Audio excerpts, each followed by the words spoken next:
We expect that NUP, this is not really about President Museveni. This is about Uganda. I don't know why people want to complicate something so much. I'm ready to go to Kavule and kneel and beg and say, please, you represent an important constituency in Uganda.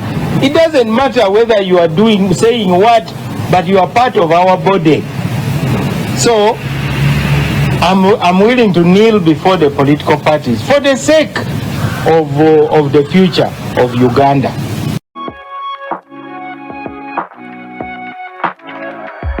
DPTV Uganda, Down People Television. Gen.Kahinda Otafire, Alagidde Akwatibwe, Nobati Mau, Kawedeemu, Songa David Lewisi Dubongoya, ye Secretary General w'ekibiina kya NUP, avoddeyo ku mukago ogwa iPod. Abantu batano bakwatiddwa ku nsonga za kutta muntu mulamba, enteekateeka nyingi ze tugenda okubeera nga tubawa. Songa ate tetugenda kulekayo ensonga za Nowa Mutwe, olunaku olwajjo yateereddwa. Omukulembeze wa NUP nga Robert Kyagulanyi Ssentamu ayina byayogedde. Mu nteekateeka eyo tugenda kubeera nga byonna tubibawa. Katukole bwe tuti tukomewo.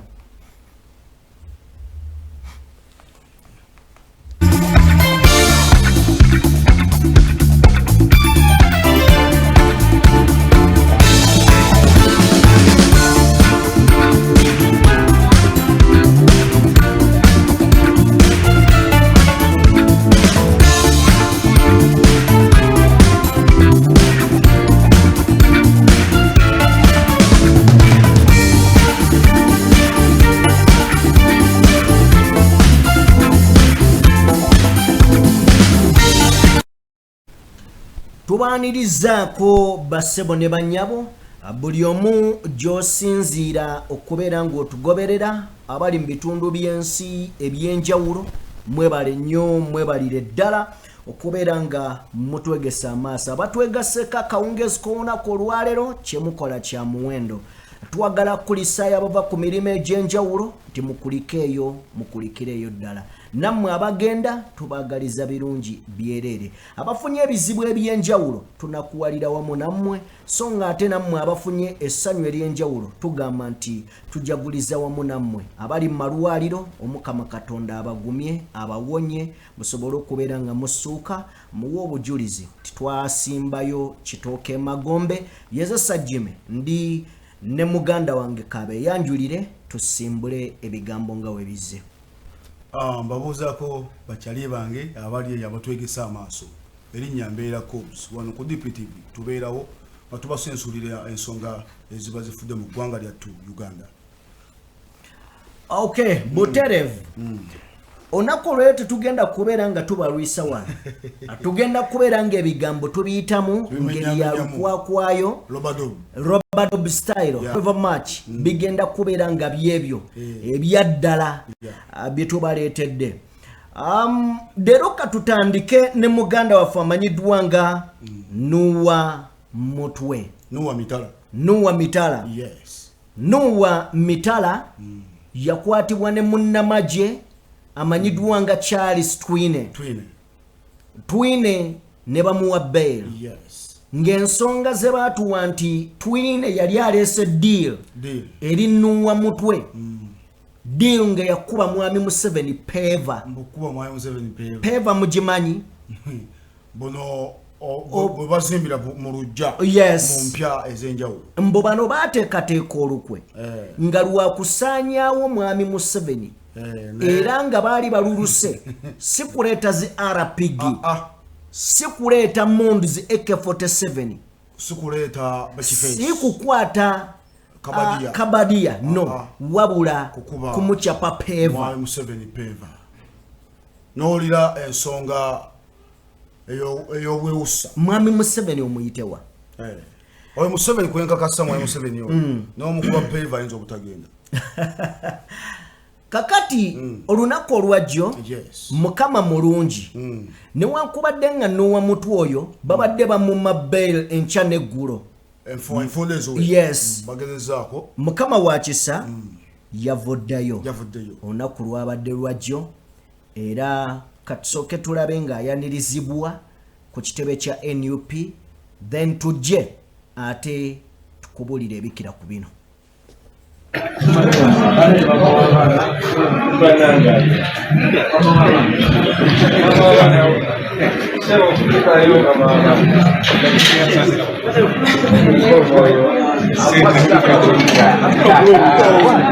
Kasimayo katika kunio ya kawa yalita chategeera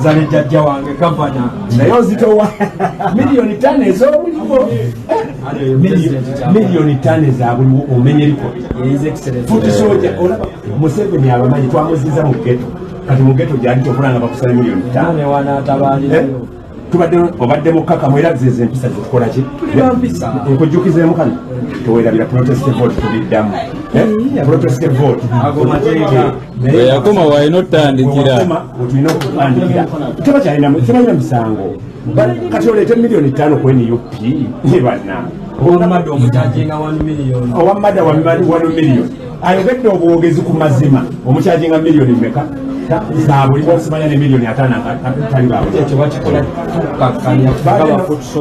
kalina amasimu agazze bakunsabe wakiso tabonekaze baŋŋamba nkutwaleyo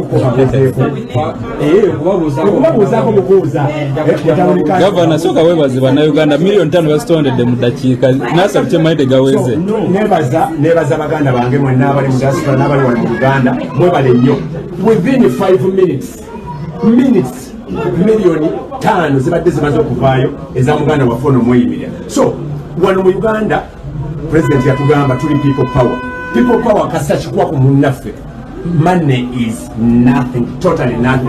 Ate temutukwata ne mugamba nti mutusaba milioni 5 kubanga tujja zisaba ezo sente zigeze kwa pound kukibanguyiriza milioni 5 bazisaba gezaako tukakanyanga ffe bafutu soja n'abaana bonna abatali bannabyabufuzi tunasobola okukozesa entetera abatondinga political positions wansonga buli gwe bawamba nange muntwalidde basooka kulowooza His Excellency Kyagulanyi kazenzi kusisa taito ya His Excellency Kyagulanyi wamuyita Bobi Wine akusasula mmeka kale akusasula mmeka of course tetulina sente zibatusasula tukikola mu mutima kati kyobola abazikezo sente balowooza tezigenda kubaawo bafune we batukakkanyiza nti ne milioni 5 ezimwemilya teziri oba okategedde naye nga mubasonze muyinza n'okubaamu bajjeno banyiri abasemwe nga mulimu n'abaweereza abo pulezidenti yagamba ajja bababuulira nga tuwangudde 2026 bajja bagamba bajje n'abamu abasonda ne ku sente zonna okuvaayo akumata kumiraapapa. Okay, Noah Mitala singa okwewunsa Sajjimi n'abatulaba nti abalamuzi batyenwe bo nga bulijjo beweebuula kuba sente ze bamubeirinze out oba eyabadde bail fee sente zadde mpitirire naye era tekyatulobedde muganda waffe kumusonga akasente kuvaayo tuwe naako ako kenyini nyini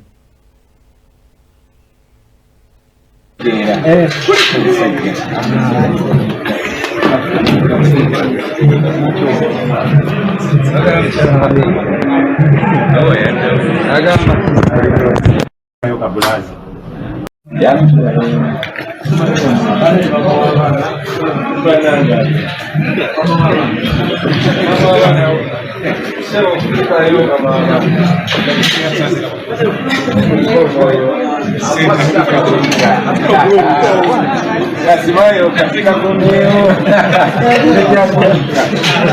ya kawa yalita chategeera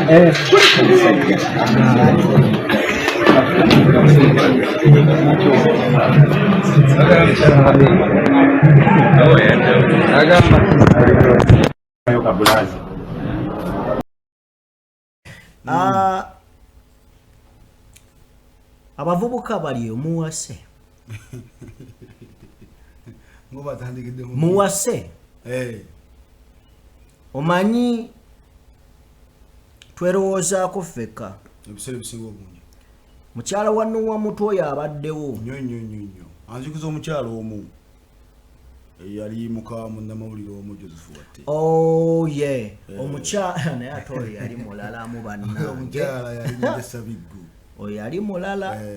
Bala siri mu kusaaga. Muwase. Ng'olinga agamba Abe muwase. Ate Mogani. Amogani ye kale. Abe wasa.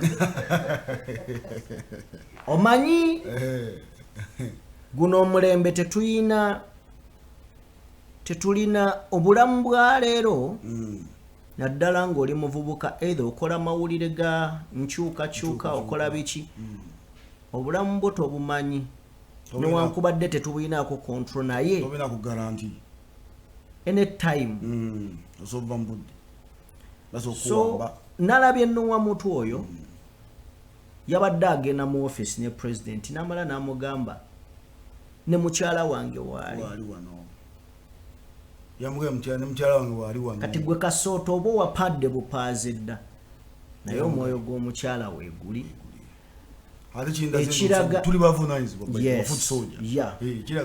ekiraga obuvunaanyizibwa eri Nuwa Mutwe. First of all tumukulisaayo talina musango gwe yakola tumukulisaayo tusaba Katonda amuwonye kuba mulwadde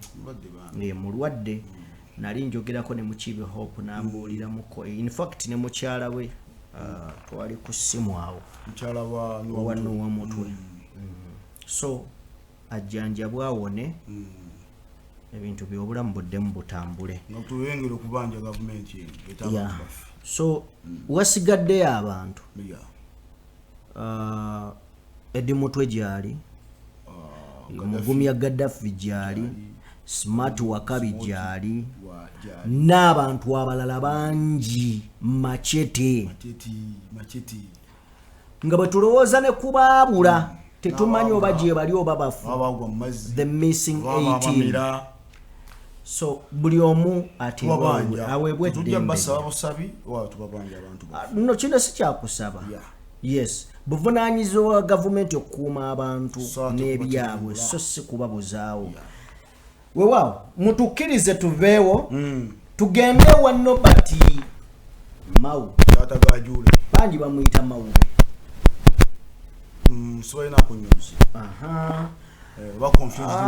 akabonero akalaga nti ekyo kye bamuyita producer ojja tufunira Katambi ng'agamba nti mwami Museveni bw'akufuna muttaano akufuula wirubaalo ojja tukolera ekikolwa ekyekisa kye tuba tutandika nako omuntu ategeere ki kye tugenda okwogera ku Nobert Mao. Nobert Mao ye president wa Democratic Party DP era nga mbadde nina ebigambo omwana bye yawandiise mwana yawandiise ebigambo ebyo sooka obituwe ebigambo omwana bye yawandiise ku Mao tulyoke tugende mu mugagga Mao bamuyita Mawube Mao. Omwana yagambye nti ye lwaki togitusomera busomezi tugiveeko Museveni buli gwayingiza mu kabineti ayagala amuvuge nga wheelbarrow n'olwekyo akusibako omuguwa n'akusika okutwala gy'otayagala genda naye nga ye aba asazewo nti gy'oba ogenda. Alright, ye minisita w'amateeka amateeka n'obwenkanya Nobert Mao. Bino byonna omukulu yabitugamba naye mu bitugamba kye tujja tutegeere nti ekituufu kiri nti Nobert Mao wirubaalo yennyini okusinziira ku bigambo bye ate n'ekyo yayogera kitono okusinziira ku bigambo Nobert Mao nkugambye katono nnyo Nobert Mao kigambo kyotasobola kunnyonnyola na mwana wo kumwegombesa. Nobert Mao yagambye agenda kuvunama ku mavivi ge agenda waakiri kukola ekisoboka okulaba nga Robert Kyagulanyi Ssentamu Mitembo amuyita okujja okwegatta ku iPod naye gwatugamba yoli gwe yagamba nti akolera mu 7 lwaki mu 7 tawa order Bobi Wine n'ayingira iPod nti era NRM ekola NUP ne NUP ekola NRM kakati bwatu Mawu yagamba ye Mawu ye bwabiraba twebuuza lwaki mu 7 talagira Bobi Wine mu kiseera kino Bobi Wine n'akwatirawo ekkubo neyegatta ku iPod amukolera obeera otya ng'okolera omuntu n'ogaana byayagala ate n'omuwamba n'abantu okitegedde so Robert Mawu minisita waffe ow'amateeka ne akola statement ez'ekisiru ezitagatta simanyi statement eyo oba ogifunye statement ene abanda bekyambuzi omukulu oyo Mawu bwe yabadde ng'ayogerako eri bannamawulire gye buvuddeko yategeezezza nti ngenda kukkiriza neeyise ng'atali wa kitiibwa ne ffenna tukimanyi nti si wa kitiibwa talina kubanga eyo gy'olengerawo nsujju badde saagala nsujju because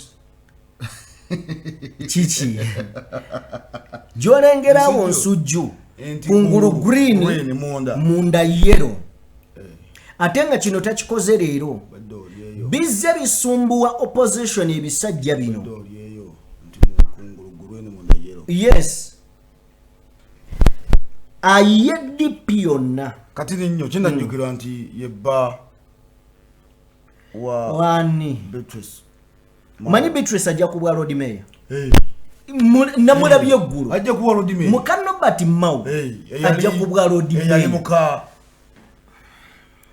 yogera kyekito yali muka Kayanja yago mazima tekakati tunakwe kago mazima tatuli ku bukonti teyamobba tunayogera birungi byere teyamobba yamubba iwe musajja teyekubira enduru Kayanja yekubira enduru yes omusajja yagamba yasooka kuyomba webback n'agamba nti Mawu ono akukuta ne mukyala wange amaka gange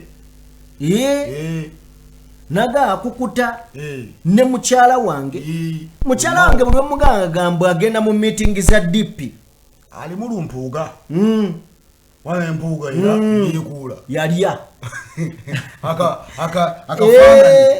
bebo kokema bigaawo abo ebikolwa bali bati akati bwana Mawu ebikolwa bye ebyekimpatira tabikomye n'eka wabula n'eno mbakaba nne ebyokusonjola obumuli bakaba nno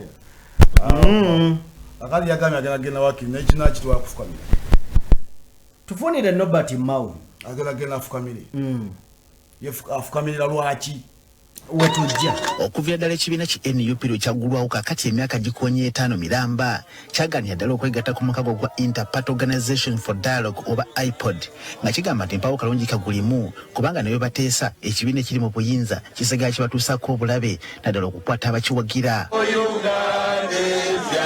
mukyatunulirwa ng'ekyali kigendereddwa mu kugolola banettumba gye buvuddeko paalamenti yayise ennongoseza mu tteeka the Political Parties and Organizations Act nekifuuka kya buwaze eri buli kibiina kya byabufuzi okwegatta ku mukago guno ng'ekisisigiza tekirina kuganyulwa mu nsimbi za buli mwaka eziweebwa ebibiina ebirina ababaka mu paalamenti bisobole okweyimirizaawo okakasa nga kino kiteekebwa mu nkola minisita akola ku nsonga z'amateeka Robert Mawu yakulubuta omukugu gw'ebbaluwa gye buvuddeko n'aguweereza eri akakiiko k'ebyokulonda nga kalagira obutagabira bibiina by'ebyobufuzi byonna nsimbi za iPod okutuusa nga bakkanyiza ku nkolagana empya wansi w'etteeka eryakayisibwa kati olunaku olwaleero Robert Mawu era nga yakulira ekibiina ki Democratic Party atugambye nti okuva ennongoseza lwe zaakolebwa mu tteeka lino erirungamya ebibiina by'ebyobufuzi ebibiina 5 bye byakateeka omukono ku nkolagana eno empya nga nekyo kyali ku ndeebolebo y'okuteeka omukono ku nteekateeka eno kyekya FDC.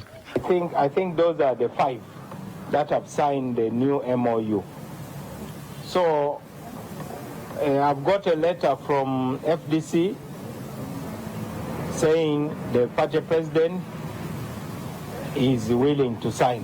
Mawa agamba nti newankubadde baliko batuuse mu nteekateeka eno ekimusuzangaako kunadde nga Lumuwande mu kikata kikya NUP ekyefudde n'ampulira zibi naye gaana okuteeka ekitiibwa mu mukago guno wadde okuwuliza bagukulira kye bagamba. We expect that NUP, this is not really about President Museveni. This is about Uganda. I don't know why people want to complicate something so much.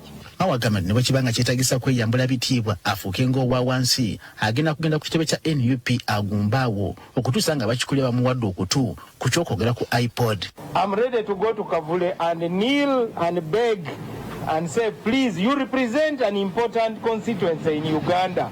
It doesn't matter whether you are saying what, but you are part of our body. So I'm willing to kneel before the political parties for the sake of the future of Uganda.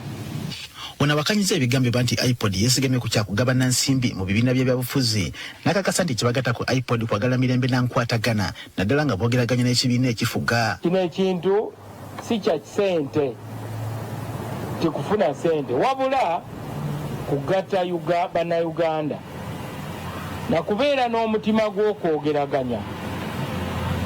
Omuntu asobola okutuula n'omuntu gw'atakaanya naye osanga onoosobola okumumatiza akkirize by'ogamba.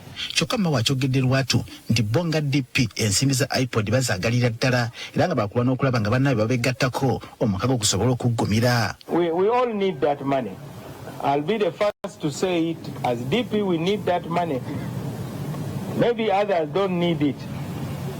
But for us we need it.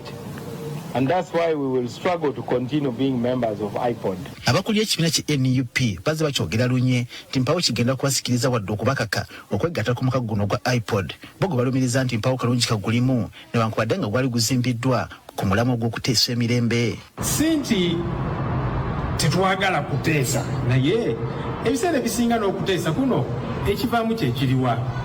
Baateeseganya kuviira ddala iPod lwatandika myaka giyise mu 15. Tewali bitambula birungi ebyobufuzi tebitereera abavuganya bakubibwa n'ebirala.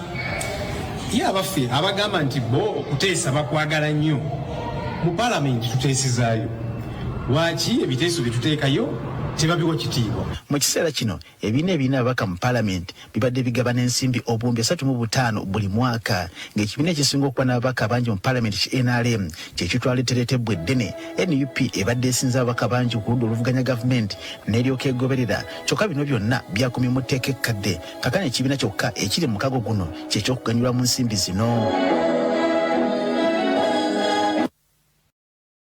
Right.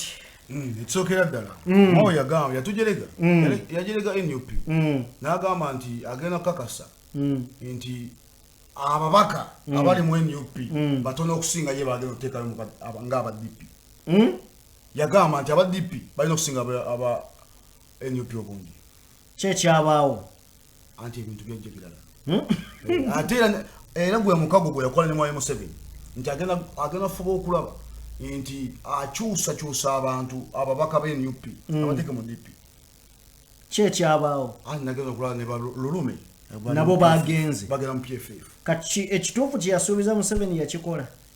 Anti wiruba yeke bigambo naye ng'ovudde ku kuba nti eyo wirubaalo eyo Kawuuba yennyini. Kawuuba Nobati Mawu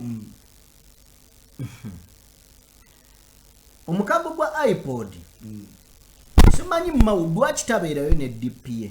NUP bwe beeganye mugireke lwaki mukayirirwa bye mutalidde. Lwaki atutene ddala nti agenda fukamira kiki ekiri munda kyamutuma wirubaalo kiki yamutuma watannagusa nti singa takugusa kati nze mbuuza lusubira mu bwagenda mumulya Kawuuba eyo kikyenoonya ozi yekasomba yekawuuba nje esomba buli kimu esomba kati esomba buli kimu naye kino kigitudde mu kifuba. Eba n'abavubuka nga bo tebawena. NUP egitudde mu kifuba nti agenda tebawena. Be yagamba nti nno nti bali awo tebalina makulu ate olwaleero bayagala ofukamirira. Simanyi naye of course ebintu nga bwe bitambula. Lwaki bibeera mu iPod? NUP eganye okugenda mu iPod. Mugireke. Tejja kugendayo. mujijeko sente weba tebyagala mujireke babireke kale lwaki mulwana nayo abeera ne basajja basiranda n'abasigadde okitegeera mujireke simple SG ayina byeyavuddeyo n'ayogera David Lewis ku nsonga ya iPod tubadde tusaba producer atuweeko ya mugaso nnyo mu ggwanga lyaffe oba oli awo twalibadde tulaba ebibala byayo nga demokrasiya weeri ng'ebibiina bikirizibwa okukola emirimu gyabyo ng'ebibiina tebirumbibwa nga bwe baze bakola ku kibiina kyaffe twalibadde tulaba nga waliwo eddembe ly'obuntu ng'akalulu k'amazima na bwenkanya n'ebirala bwe bityo naye embeera gye tutambulirako mu ggwanga lyaffe ogiraba so bwe twava mu kalulu ka 2021 batuwandikira ebbaluwa ne bagamba mujje twegatte ku iPod ne tubawa ensonga zaffe ensonga mu ezo yali nti iPod eno yali terina institutional framework yali teri mu mateeka naye nekyokubiri ne tubabuuza ebyo ebintu ne tubagamba nti ffe nga NUP tukiririza mu dialogue naye ne tubagamba ne tubateekako as conditions ne tubabuuza how when who where byonna ne tubabuuza ne tubagamba mulamwa ki agenda ki gye tugenda okwogerako baani abagenda okukubiriza enkiiko ze tugenda okutuulamu ne tubabuuza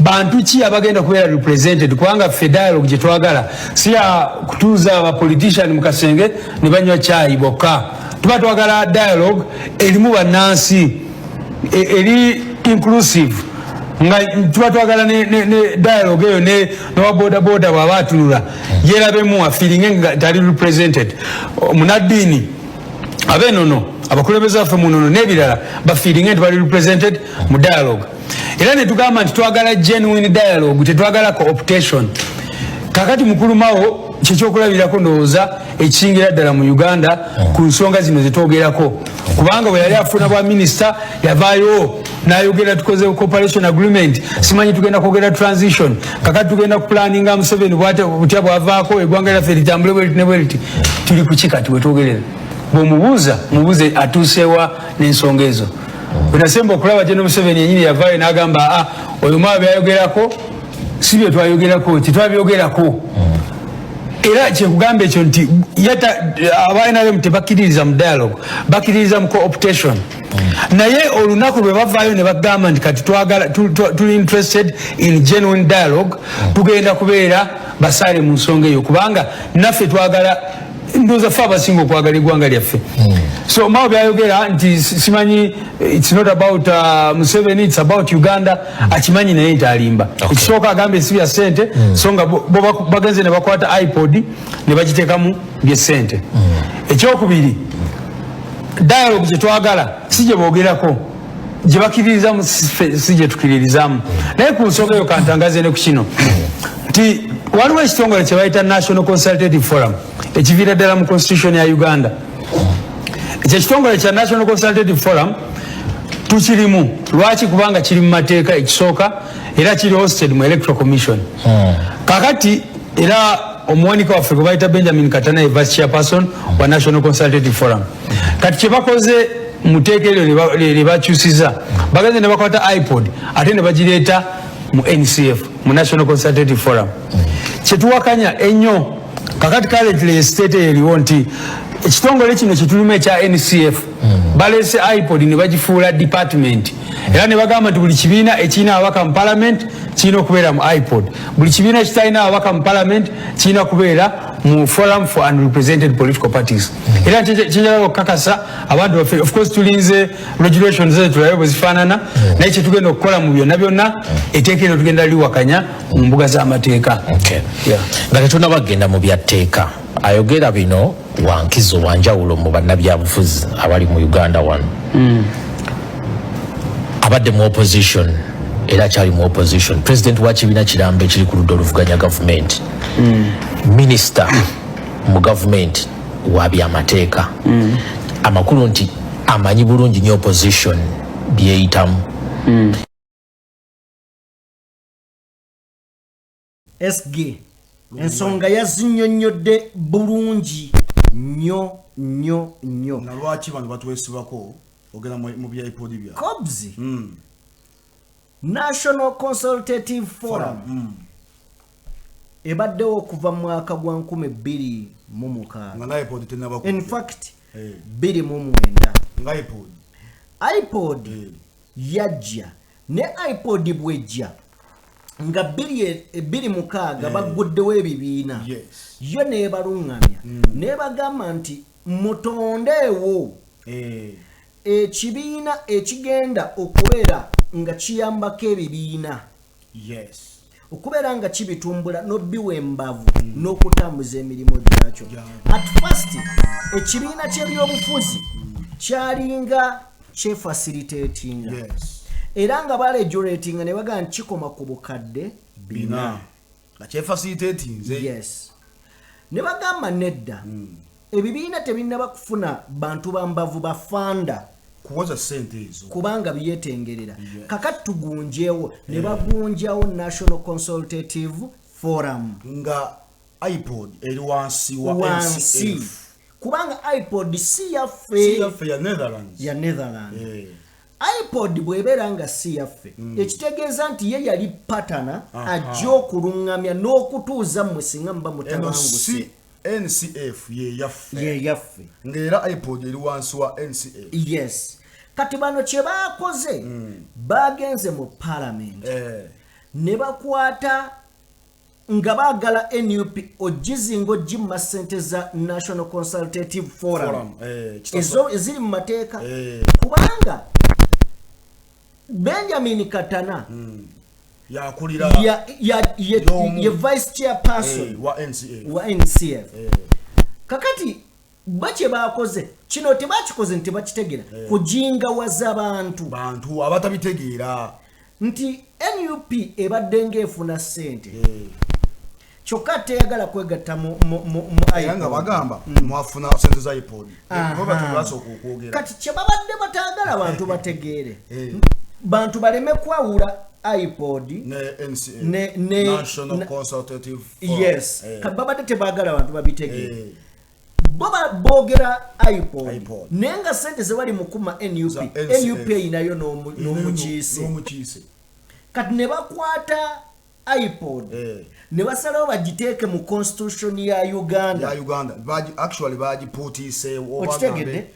kati ne bagiteeka wansi wa NCF kati bakuma sente za NCF nti oganye okuyingira iPod kyokka iPod naye eri mu NCF kyokka ate nga mu NCF tulina omukyese mulamba Benjamin Katana kitegeeza tebaba giteeka mu constitution iPod ebadde esobola okuvaho kuba yabagwira ne tusigala kwe twebuuza tuli mu NCF lwaki mutuka kugenda mu iPod ng'ate already kano ka iPod kaana ku NCF ekyo kye kibuuzo ekikulu ate nga tekyetaaga mugezi kukitegeera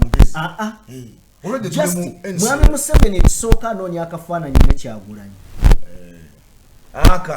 gavumenti ono yasinga amaanyi naye ddala twebuuze kiwulikika kitya nga Bobi Wine atuddawo Museveni amusitamyemu nga bwe yasitama mu basigadde bano bamawo tekijja kusoboka tekijja kukola so mawu faka tusigale mukiri mu mateeka NCF already mwetuli katubeereeyo so kakati eyembeera atuwuliriza era atugoberera twagala otukkirize emboozi eyo tugikwate tugiteeke ebbali bwe tuba nga tugitadde ebbali mutukkirize tubategeeze nti abantu 5 bakwatiddwa ku bonga kuliko n'ow'amagye oluvannyuma kuliko ow'amagye owa UPDF bano bakwatiddwa oluvannyuma lw'okutta omwami emboozi eno twagikolako gye buvuddeko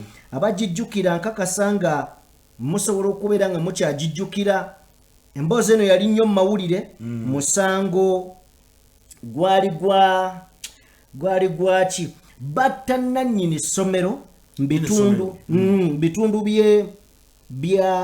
by'emukono era bwe bamutta yali ne mukyala we ne bamusuula Samuel eyo kakati ne bakwatawo abantu abalala naye poliisi neeyongera okubeera nga enoonyereza okumaliriza bakutte 5 nga mulimu n'owaabo obaana abasinga ku bukulu kuwa amagye abasinga kuwa omwami oyo gwe batta yes era nga bano babakutte nga balina ebyokulwanyisa kuvanga kuba suspect nga ayina rifle number SAR rifle babadde n'ebyambalo bya military n'ebya poliisi era bano babadde n'emmundu ez'enjawulo amanya ne butagenda maaso nakubeera nga kale katugayiseemu akwatiddwa tumusiime Ashraf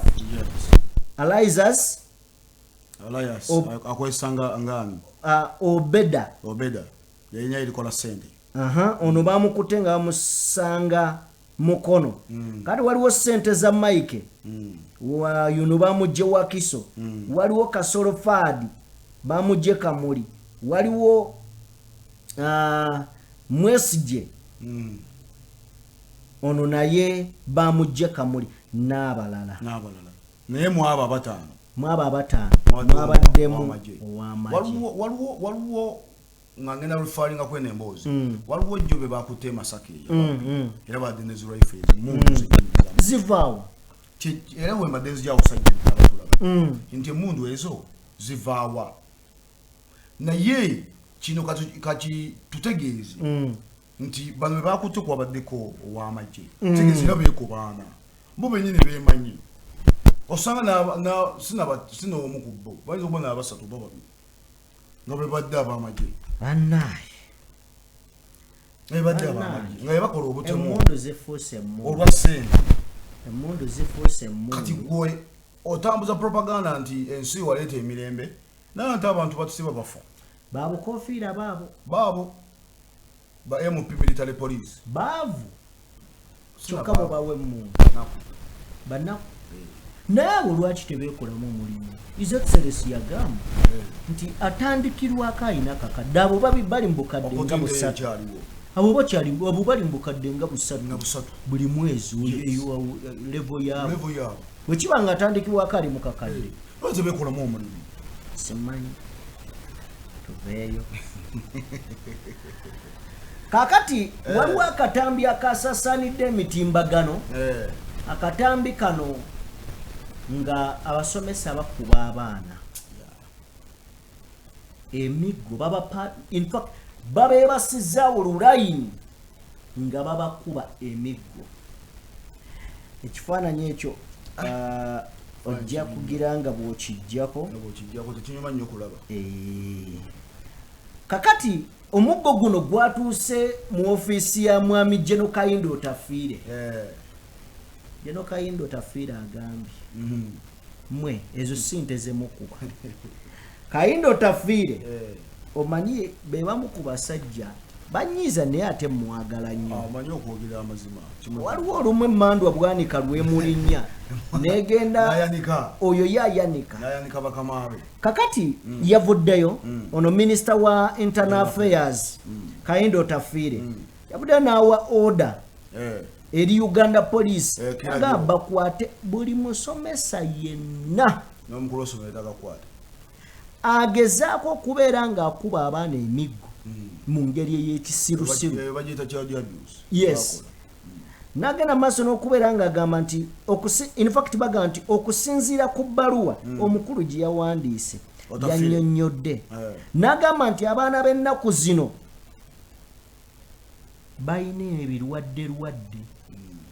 balina ebirwadde tebali nga ffe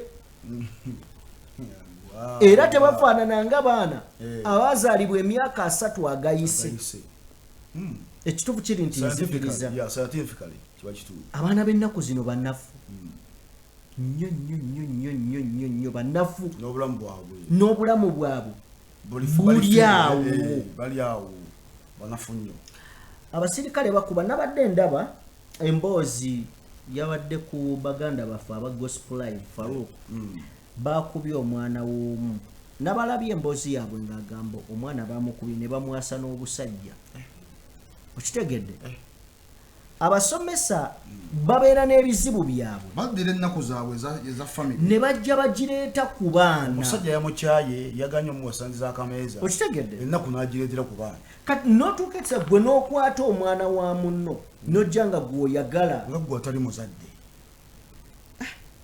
kiba so kibinye Gen.Kahinda Otafire agamba manyi ye ayogera avuma obusibu n'agamba nti singa onaakwatibwa ng'okubye omwana w'omuntu kino kijja eri abasomesa mwegenderezi singa onaakwatibwa ng'okuba omwana w'omuntu ojja kukajjuutuka mukuba ebintu ebiririzongo okitegedde omwana mukuba emboko 3 vaawo ate nenseegaawo genda etambula egenda evaawo so ye Gen.Kahinda Otafire ekituufu kiri nti abasomesa babeereyo eitha bizibu bingi balina ebibasumbuwa okitegedde n'agenda yekkata ku mwana n'amukalakata emiggo banywanyi temutukuba bizibu byammwe bw'onaakuba owange n'enzija ku ssomero bijja kuba biralamu maidea bijja bbeera birala era abasomesa mutabani wange mwegendereze maidea